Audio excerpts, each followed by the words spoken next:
Et c'est toujours dans ce même lit que sont venues mes idées ensuite des autres personnages. Donc, je vous dévoile les intrigues. Attention, roulement de tambour. Donc, il y aura Néa, donc la liseuse de pensée, est capable après de aussi faire apparaître des intentions ou des objets.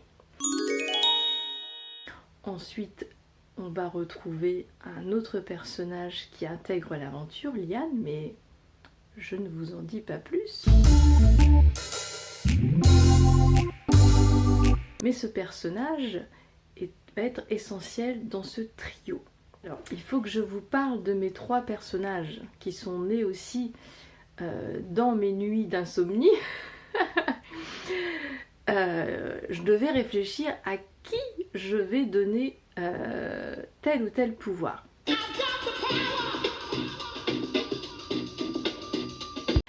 Alors, Iris, c'était sûr, hein.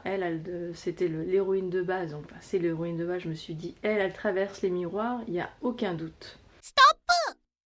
Ensuite, nous avons Néa. Je voulais absolument, voilà, j'imaginais, je me suis dit, ça serait génial d'avoir un pouvoir de lire dans les pensées, ça doit être top.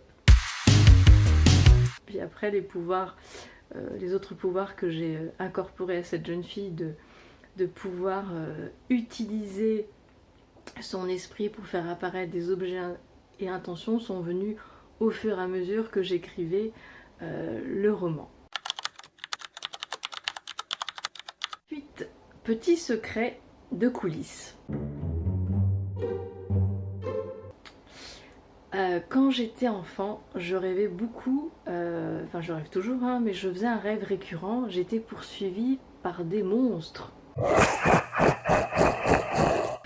Et pour pouvoir m'enfuir Help me et leur échapper, eh bien j'avais ce pouvoir, par la pensée en fait, par mes émotions, d'imaginer le sol, en fait avec la force de ma pensée, le sol devenait un sable mouvant.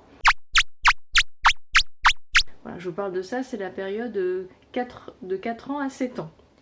Donc j'ai eu envie, donc c'est grâce à ça, entre guillemets, grâce à ce cauchemar d'enfant, où j'ai décidé que ce pouvoir, je le donnerai à Liane.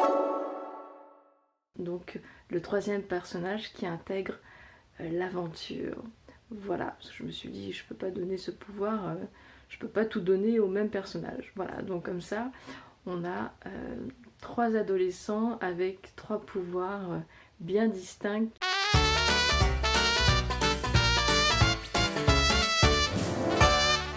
Qui équilibrent ce trio qui vont vivre une aventure juste fantastique.